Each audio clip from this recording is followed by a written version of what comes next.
Mateus 7, verso 1 ao verso 5, é Jesus que está a falar. Não julgueis para que não sejais julgados, pois com o critério com que julgardes, sereis julgados. E com a medida com que tiverdes medido, vos medirão também. Porque vês tu o argueiro no olho do teu irmão, porém não reparas na trave que está no teu próprio? Ou como dirás a teu irmão, deixa-me tirar o argueiro do teu olho, quando tens a trave no teu?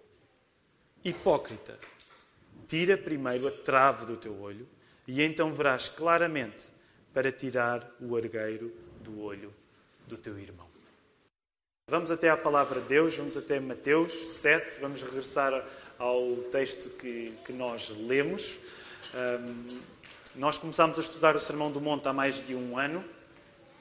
Bom sinal, hoje estamos a entrar no 3º capítulo do Sermão do Monte, é o último, e desafio a poder comparar. Portanto, Jesus começou a pregar um sermão, é o seu sermão mais longo, provavelmente é o sermão mais longo da sua carreira, pelo menos se nós atendermos a maneira como Mateus o organiza. E regressa um pouco atrás, folheie a sua Bíblia e veja o capítulo 6, que nós acabámos a semana passada, e veja o capítulo 5, que acabámos há mais tempo. O capítulo 5, quantos versos tem? Força, vejam e respondam. Quantos versos tem o capítulo 5? 48. Quantos versos tem o capítulo 6? 34. Quantos versos tem o último capítulo, que é o capítulo 7 do Sermão do Monte? 29. Animem-se, está quase a acabar. Não é? Está quase a acabar. Porque não queremos esquecer algumas das coisas especiais que Jesus nos tem ensinado nesta caminhada do Sermão do Monte. Gostamos de recitar as bem-aventuranças. As bem-aventuranças é o pontapé de saída do Sermão do Monte e são os primeiros 12 versos do Sermão do Monte. E então vamos ter agora a oportunidade de os recitar. Se os sabe, então diga-os com convicção. Se não sabe, pondere em poder memorizar estes textos e colocá-los dentro do seu coração. Vendo Jesus as multidões, subiu ao monte e, como se assentasse, aproximaram-se os seus discípulos e ele passou a ensiná-los, dizendo: Bem-aventurados os humildes de espírito, porque deles é o reino dos céus. Bem-aventurados os que choram, porque serão consolados. Bem-aventurados os mansos, porque herdarão a terra. Bem-aventurados os que têm fome e sede de justiça, porque serão fartos. Bem-aventurados os misericordiosos, porque alcançarão misericórdia. Bem-aventurados os limpos de coração, porque verão a Deus. Bem-aventurados os pacificadores, porque serão chamados filhos de Deus. Bem-aventurados os perseguidos por causa da justiça, porque deles é o reino dos céus. Bem-aventurados sois, quando, por minha causa, vos injuriarem e vos perseguirem, e mentindo, disserem todo o mal contra vós. Regozijai-vos e exultai, porque é grande o vosso galardão nos céus, pois assim perseguiram aos profetas que viveram antes de vós. Vamos então agora regressar ao início do capítulo 7 e eu vou dar alguns segundos para que possam voltar a ler os primeiros 5 versos e voltar a entrar dentro do texto. Portanto, voltem aos primeiros 5 versos, leiam-nos pessoalmente de uma maneira breve.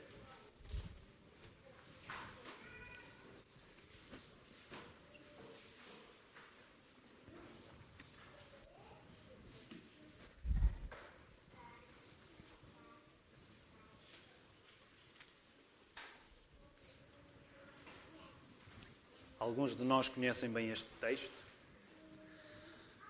Eu creio que mesmo para pessoas que podem não ter crescido num contexto evangélico e que não tenham uma familiaridade tão grande com a Escritura, provavelmente já ouviram falar nestas palavras.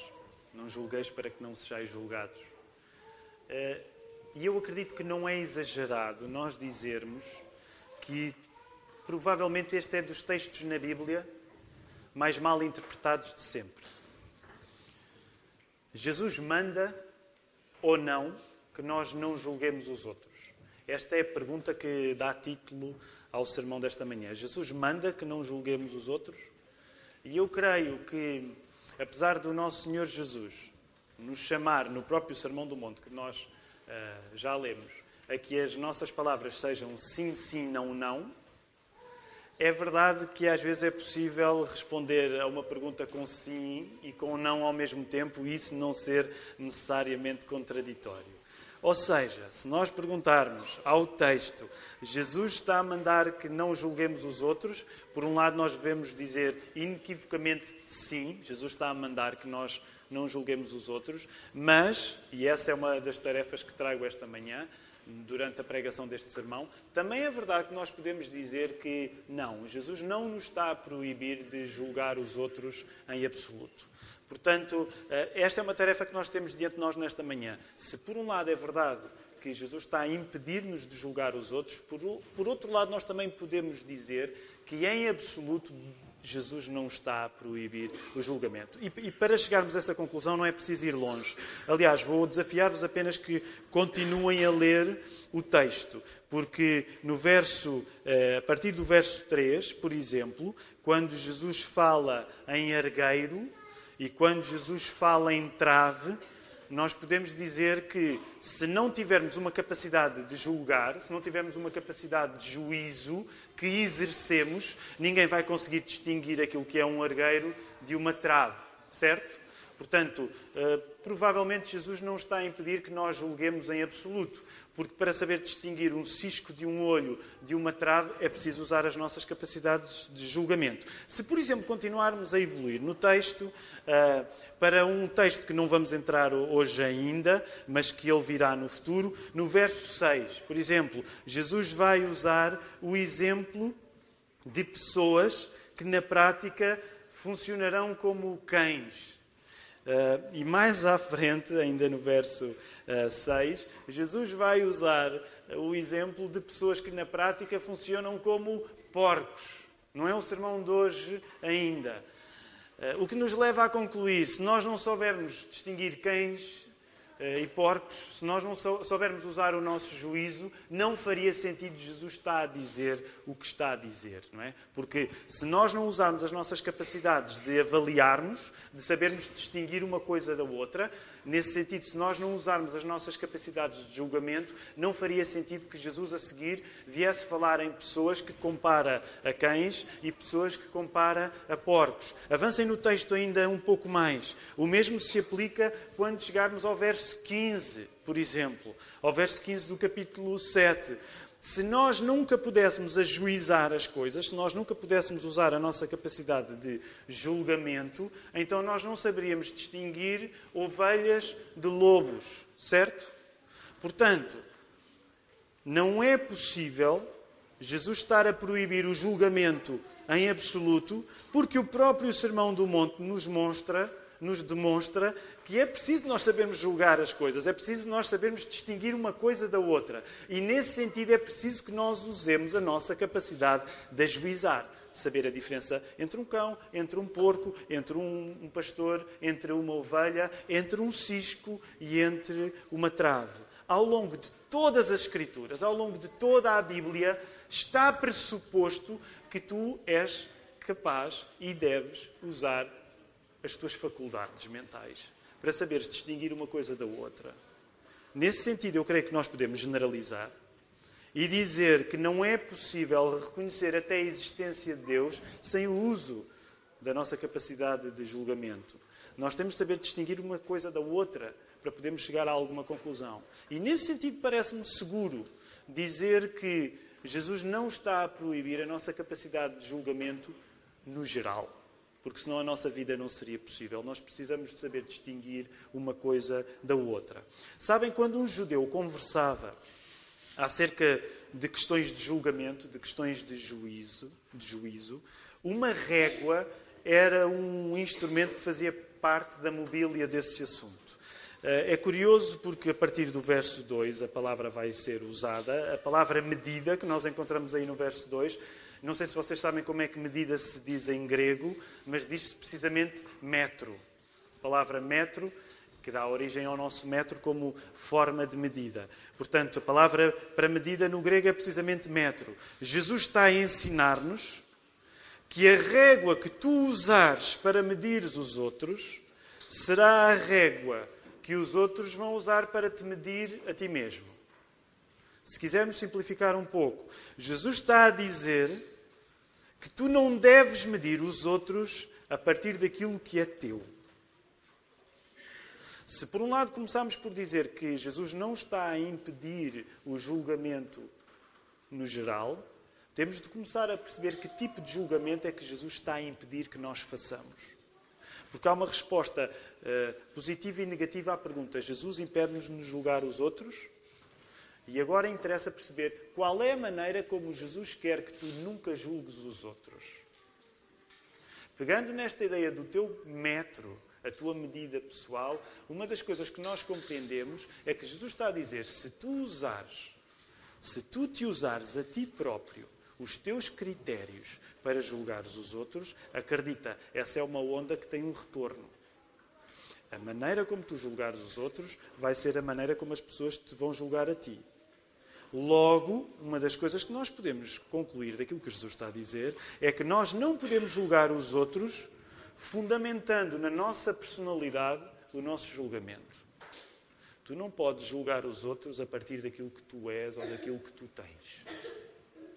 Quem avalia os outros a partir de pensar que dentro de si encontra medidas apropriadas para essa avaliação, será avaliado por essas mesmas medidas que, parecendo que são legitimamente suas, servirão para mostrar que nós mesmos somos inadequados diante dessas medidas. Como é uma frase muito longa, eu vou voltar a repetir.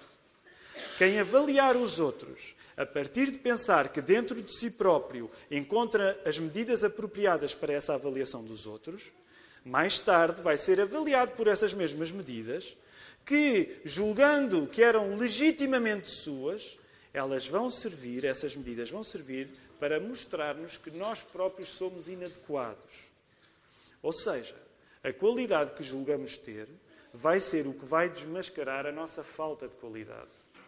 O que Jesus está a dizer é: se tu partires do princípio que em ti tens uma qualidade e essa qualidade serve para julgar os outros, fica sabendo que essa mesma medida vai ser usada contra ti e tu vais chegar à conclusão que a tua própria qualidade para julgar os outros serve para demonstrar que tu não estás à altura dela.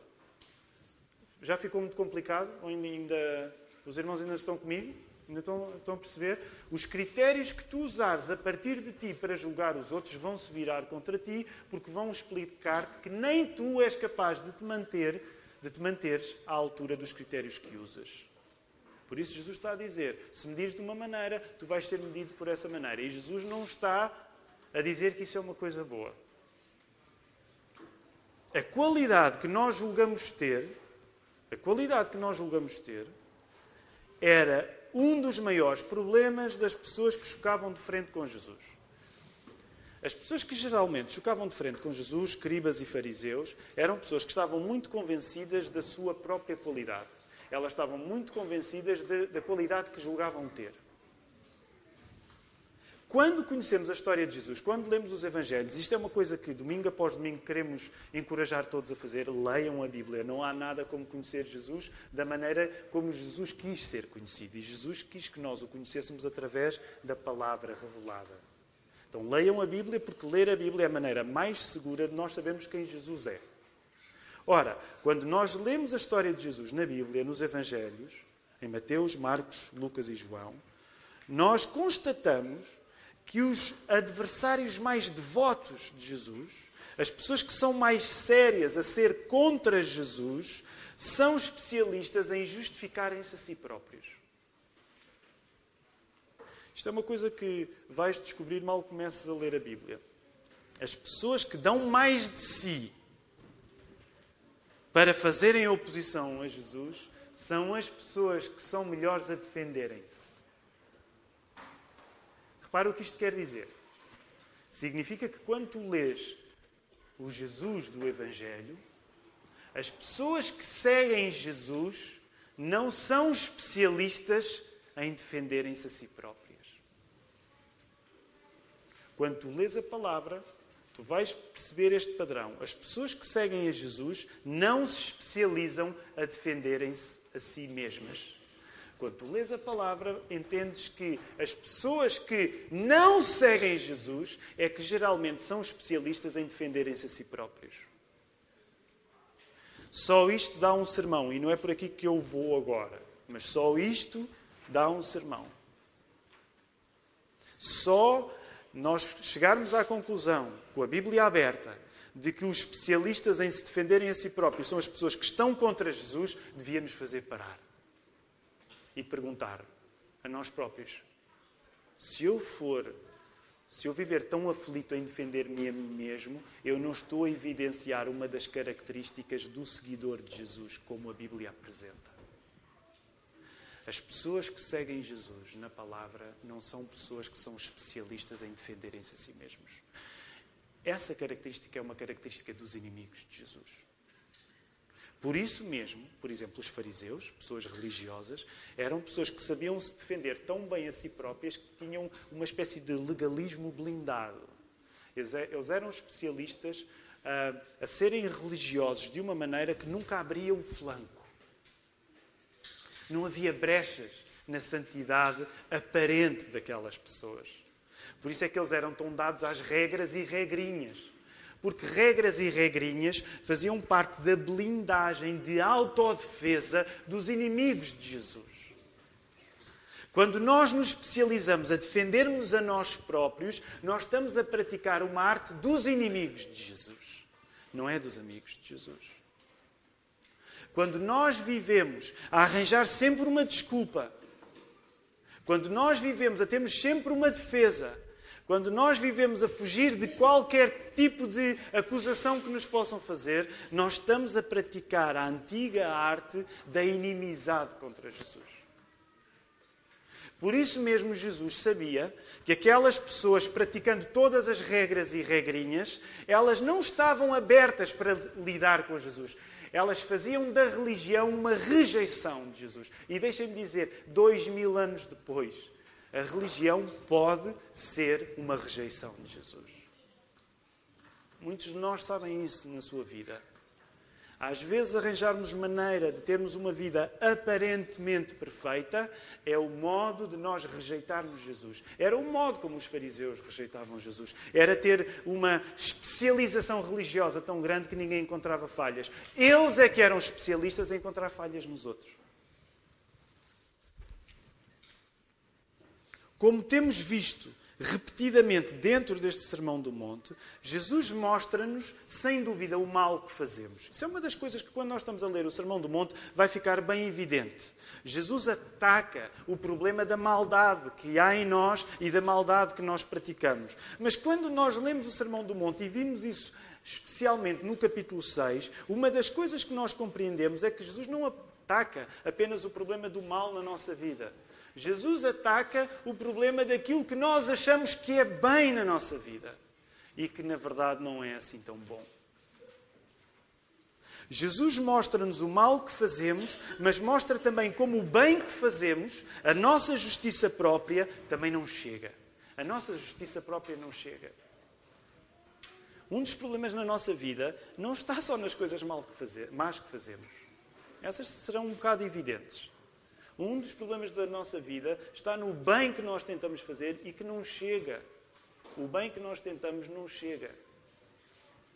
Logo, Jesus está a revelar-nos que boa parte da nossa injustiça, reparem, boa parte do problema da nossa injustiça está precisamente naquilo que nós tomamos como a nossa justiça própria. Espero que não sou abstrato. Mas ao longo do Sermão do Monte, Jesus está a dizer que parte da nossa maneira de sermos injustos se vê no modo como nós defendemos que somos justos. Ainda estão comigo? Parte do nosso problema, parte da nossa injustiça, parte da nossa inadequação, vê-se no modo como nós defendemos-nos a nós próprios. Vê-se no modo como nós defendemos que somos bons. Deixem-me voltar a uma coisa que falámos um pouco na semana passada. O maior problema do pecado na nossa vida, das coisas erradas que nós fazemos e que nos afastam de Deus, as piores coisas que nós fazemos não são coisas que nós fizemos porque eram más, porque nós queríamos fazer uma coisa má. Eu sei que é uma coisa que temos repetido vez após vez, mas tem de voltar a ser repetida. As coisas piores que tu fizeste na vida não são coisas que tu decidiste, não me interessa, vou fazer uma coisa errada. Isso é possível acontecer na nossa vida. Nós podemos chegar a pontos de desespero tal, onde fazemos uma coisa terrível, temos a noção que é terrível e avançamos e fazemos-la. Mas a maior parte das vezes na nossa vida as coisas não acontecem assim. As piores coisas na nossa vida são terríveis, são más, nós caímos nelas porque elas nos pareciam boas. Quando nós começámos, elas nos pareciam boas. Portanto, o que Jesus está a dizer é, grande parte das vezes em que tu és injusto porque estás a acreditar que és justo. E é aí que o inimigo te enrola. É aí que Satanás te faz cair. Apliquemos isto ao problema que temos diante de nós, o julgar os outros. Nós julgamos mal porque nós confiamos na nossa justiça própria. Porque nos colocamos imprudentemente num lugar de um juiz que só Jesus pode ser. Logo, o problema não está só na nossa injustiça, mas está na justiça defeituosa que nós temos. A história não fica por aqui. Reparem o que Jesus vai dizer a seguir. Jesus vai dar o exemplo de um homem muito picuinhas, que vê o argueiro no olho do seu irmão. Deixem-me tentar colocar isto de uma maneira popular, sem ser irreverente. Imagina, era como se eu estivesse aqui, está ali o pastor Mark, não é? E eu estou a vê-lo hoje, domingo de manhã, pela primeira vez. E o exemplo é exagerado, mas foi o exemplo que Jesus deu. Eu só estou a reproduzir o exemplo de Jesus. E eu reparo, na minha altura, eu não sei se a palavra ainda existe, mas o Mark chegou remeloso à igreja. Okay? Todos sabem que é chegar remeloso. No Brasil usa-se a palavra remeloso também? Sim? Pronto. Então o Mark chegou remeloso à igreja, não é? E eu fico lá, pastor Mark, como é que é possível teres vindo remeloso para a igreja? Agora, o que Jesus está a dizer é como se eu tivesse uma baliza espetada nos olhos, não é? E é um exagero. A imagem de Jesus é um exagero, porque não é fácil traduzir a palavra trave, porque ela pode querer significar um feixe. Ela pode querer significar uma árvore, de certo modo. A palavra trave pode significar uma árvore. Portanto, reparem, Jesus está a usar aqui uma ideia completamente exagerada para falar de uma coisa que é muito nossa dentro do nosso coração. Jesus usa uma imagem que nos parece até disparatada para nos dizer, olha, o disparate não está no exemplo que eu estou a dar. O disparate está na tua vida. Percebem? Por isso é que Jesus usa imagens tão ampliadas, às vezes aparecem até distorcidas.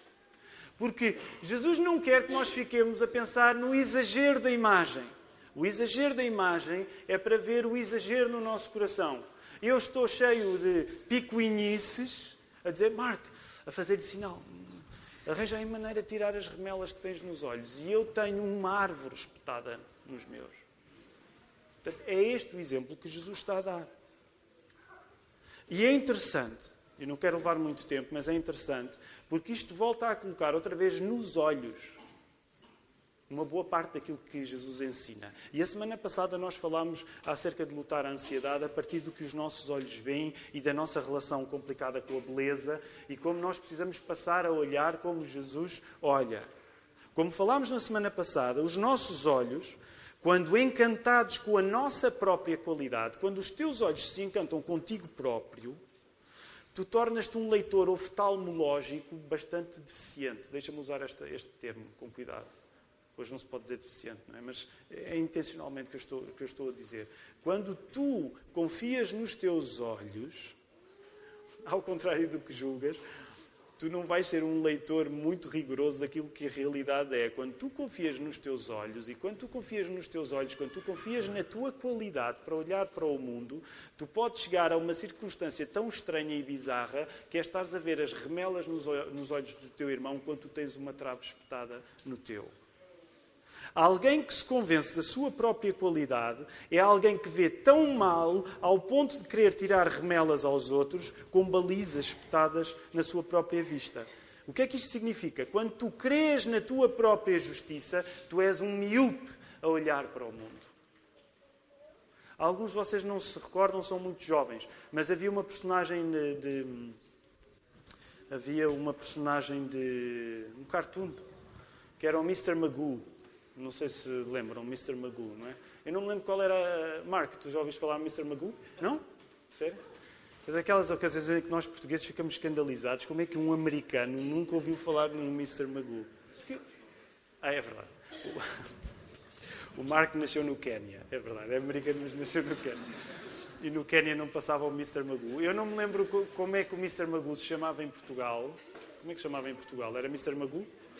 Mas alguém viu os desenhos animados do Mr. Magoo. O Mr. Magoo basicamente vê muito mal e mete-se nas maiores aventuras porque vê mal. Há uns tempos foi feito um filme, não é grande coisa, mas foi feito um filme com o Leslie Nielsen a fazer de Mr. Magoo. Não sei se vocês viram. Mas pronto, permitam-me esta imagem. O que Jesus está a dizer é, se tu olhas para o mundo a partir da tua própria qualidade, tu és pior que o Mr. Magoo. Tu não vês nada daquilo que o mundo realmente é. Se tu olhares para o mundo a partir da convicção que tens em ti próprio, tu não vais ver o mundo como ele é, mas tu vais ver o mundo como achas que ele é.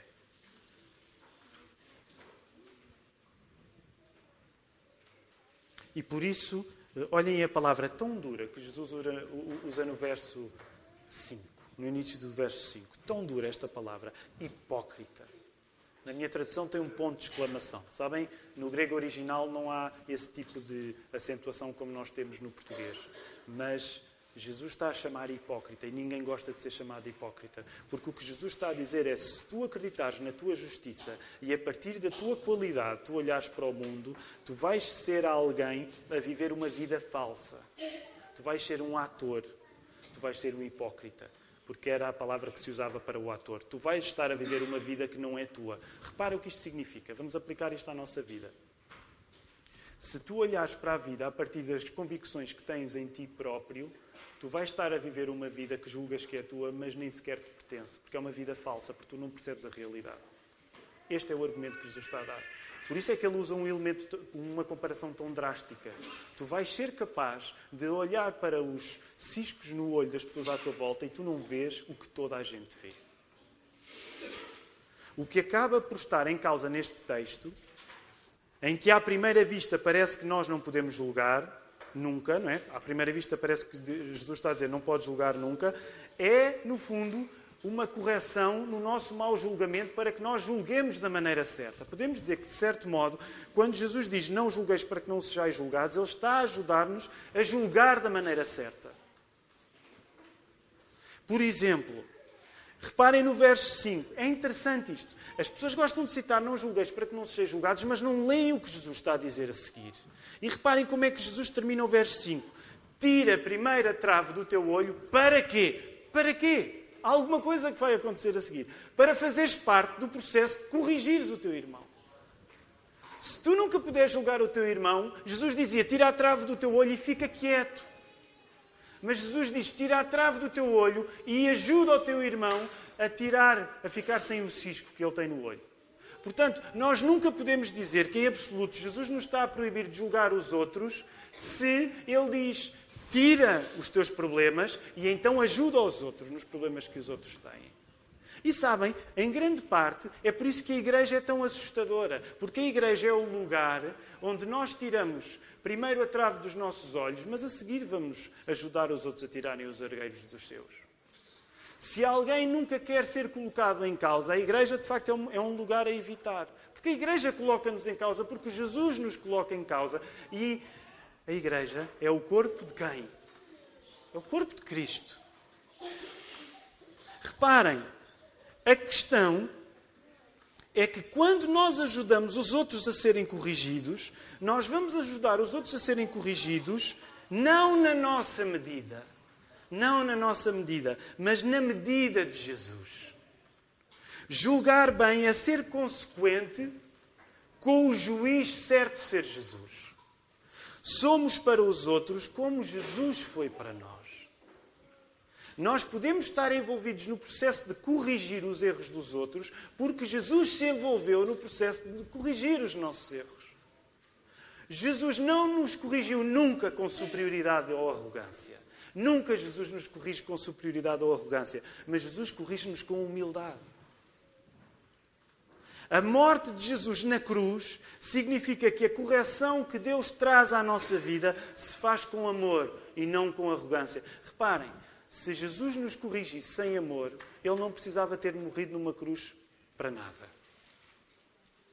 Jesus precisou de morrer numa cruz também para nos demonstrar que nós só nos podemos corrigir uns aos outros com humildade, com amor.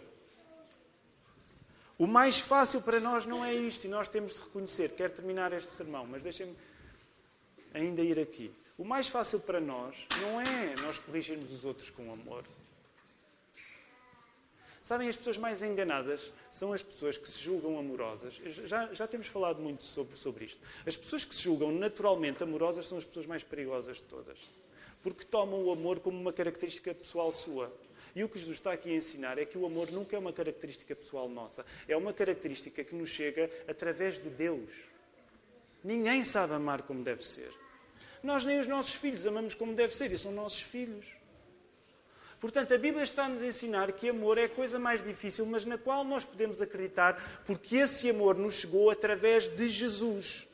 O mais fácil para nós, e assumamos isso, o mais fácil para nós é quando nós olhamos para o erro de alguém, olharmos com arrogância, olharmos até, desculpem exagerar, com nojo. Que horror o que esta pessoa foi capaz de fazer. Que horror o que esta pessoa foi capaz de fazer. Isso é aquilo que é mais fácil em nós. O problema é que se nós formos cristãos, nós entramos numa contradição terrível, que é, eu não tenho direito de julgar os outros de uma maneira diferente como eu fui julgado por Jesus. Eu não tenho esse direito. A justiça do reino de Deus, que é o grande assunto do Sermão do Monte, o reino de Deus, a justiça do reino de Deus manifesta-se numa atitude de generosidade em relação aos outros. Se Jesus foi generoso, se Jesus foi misericordioso, se Jesus foi perdoador, lembrem-se aquilo que Jesus disse na cruz. Como eu já tenho partilhado isto convosco, que é das frases mais difíceis para mim em toda a Bíblia. Perdoa-lhes, Pai, porque eles não sabem o que fazem. A minha tendência natural é dizer, não lhes perdoas porque eles sabem o que fazem e são maus e estão a continuar a fazer. E Jesus diz, perdoa-lhes, Pai, porque eles não sabem o que fazem.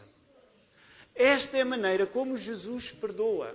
Esta é a maneira como Jesus aborda os outros. Logo, se nós dizemos que fomos alcançados por Jesus, não faz sentido que depois, quando vamos lidar com os outros, lidemos de uma maneira completamente diferente daquela que Jesus lidou connosco.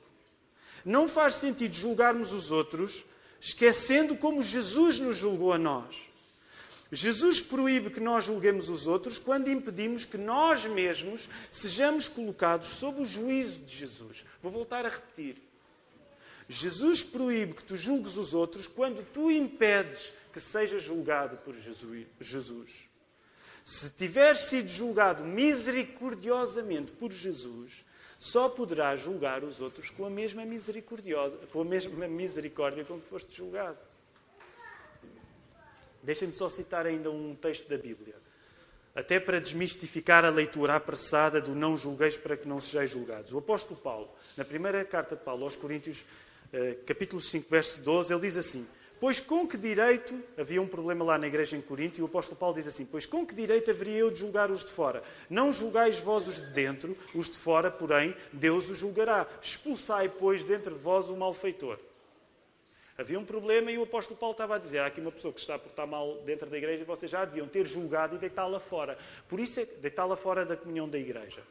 Por isso é que não faz sentido nós lermos não julgueis para que não sejais julgados como um exercício de não nos ajudarmos uns nos erros dos outros. Porque o resto da Bíblia vai contextualizar aquilo que Jesus está a dizer. Portanto, de certo modo, o que está a ser condenado não é o julgamento em si, mas a confiança que nós não temos no julgamento que Deus nos faz a nós. E nasce aqui uma ironia. As pessoas que mais julgam os outros são as que menos se prestam ao julgamento de Deus.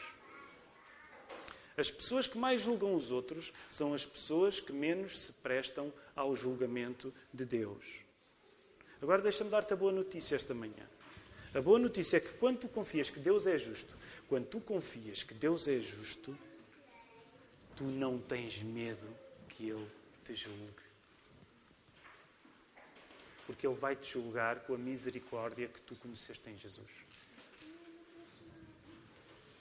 O facto de Deus ser juiz não nos mete medo, porque este juiz se revelou como Pai.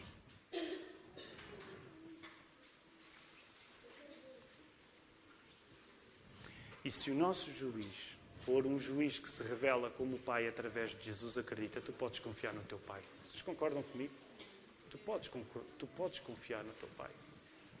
Se o juiz que te avaliar for um juiz que se revelou como Pai através de Jesus Cristo, tu podes confiar. Sabes porquê? Porque Ele revelou que é capaz de te perdoar. Um juiz Pai é capaz de perdoar. E foi isso que nós aprendemos com Jesus. Logo, estou quase a terminar, nós somos chamados a reformar o nosso caminho antes de termos opiniões acerca de como os outros devem reformar o caminho deles. Sabem? É o último ponto mais exigente. Mas deixem-me dizê-lo. A razão por que os outros nos parecem sempre tão facilmente reprováveis, é porque se nós olharmos o mundo a partir da nossa qualidade, nós não sabemos quem realmente somos, piores do que julgamos. Se nós olharmos o mundo a partir da nossa qualidade, nós não sabemos quem os outros são tão maus como nós somos. E se nós olharmos o mundo a partir da nossa qualidade, nós não sabemos quem Deus é, capaz de perdoar o pecado de qualquer pessoa. Vou voltar a repetir. Quando tu vives a partir da certeza da tua própria qualidade, tu olhas à tua volta e achas que os outros são piores do que tu. E eles não são. Tu é que vês mal. Por outro lado, tu achas que és melhor do que és. Não és. Tu é que vês mal. Por outro lado, tu também não conheces a Deus, porque achas que Deus não te pode perdoar a ti e às pessoas que são tão más como tu. Uma pessoa cheia de opiniões sobre os outros é uma pessoa tenebrosamente ignorante sobre tudo. É pior que o Mr. Magoo. E é uma pessoa perigosa. Sabes porquê? E é aqui que eu quero terminar assumindo aqui uma dificuldade. Há pessoas e pessoas. Há pessoas que rapidamente têm opiniões sobre os outros. Infelizmente, eu faço parte deste grupo. A coisa mais difícil na minha vida não é ter opiniões, é calar as minhas opiniões.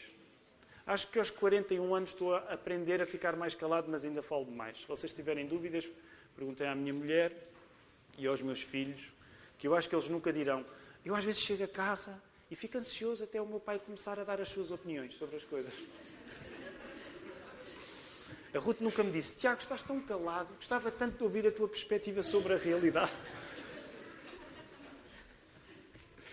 E uma vez mais, como disse a semana passada, nesta igreja há uma data de gente como eu e vou arriscar, se calhar até pior.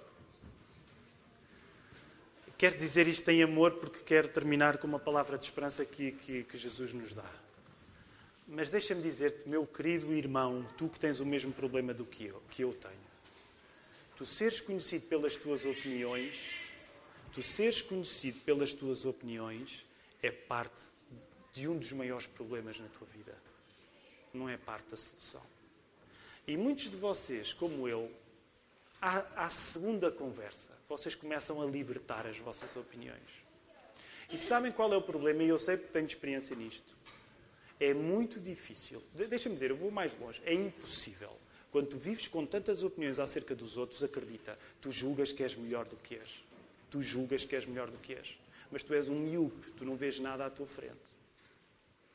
E deixem-me dizer, uma das coisas, estou quase a terminar, mas uma das coisas que mais me entusiasma na nossa cultura de igreja é quando há, permitam-me usar esta expressão, e eu agora vou tentar acalmar-me porque depois começa a ficar um bocado quente, mas quando há aquele discurso português chico esperto, de, comigo não fazem farinha.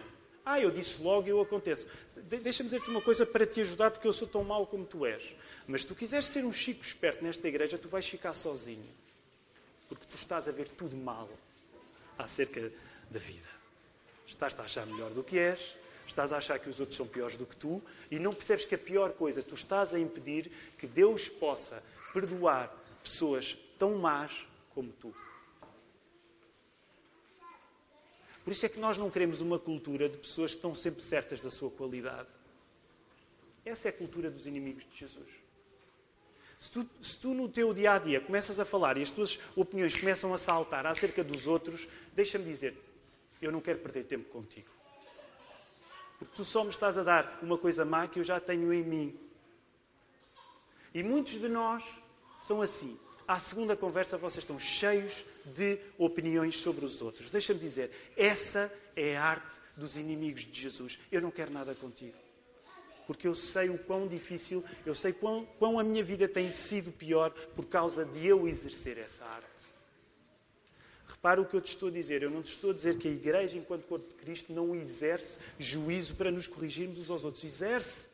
Nós corrigimos uns aos outros, mas nós procuramos corrigir uns aos outros como Jesus nos corrige, em amor. Nós não relativizamos, nós não dizemos que o mal é bem e que o bem é mal, porque a palavra é clara, Jesus é claro. Há diferenças, reparem o quão divertido vai ser os próximos sermões a podermos chamar cães e porcos a pessoas. Que bom irmos para a igreja hoje, vou poder chamar cão a alguém, ou chamar porco, se calhar sou eu. E a Bíblia é clara, mas o que eu te quero lembrar é que tu não te podes dar ao descaramento de seres rápido a ter opiniões acerca dos outros, porque isso é sinal que tu te estás a afastar de Jesus. Mesmo que a conversa venha com um ar teológico, mesmo que a conversa venha com um ar religioso, mesmo que a conversa venha com um ar religioso, com um ar espiritual, esse é o truque dos inimigos de Jesus. E Jesus chamou-te a ser amigo dele. Jesus chamou-te a ser irmão dele. Porque por causa de Jesus nós podemos ser chamados filhos por Deus Pai. Que o Senhor nos ajude.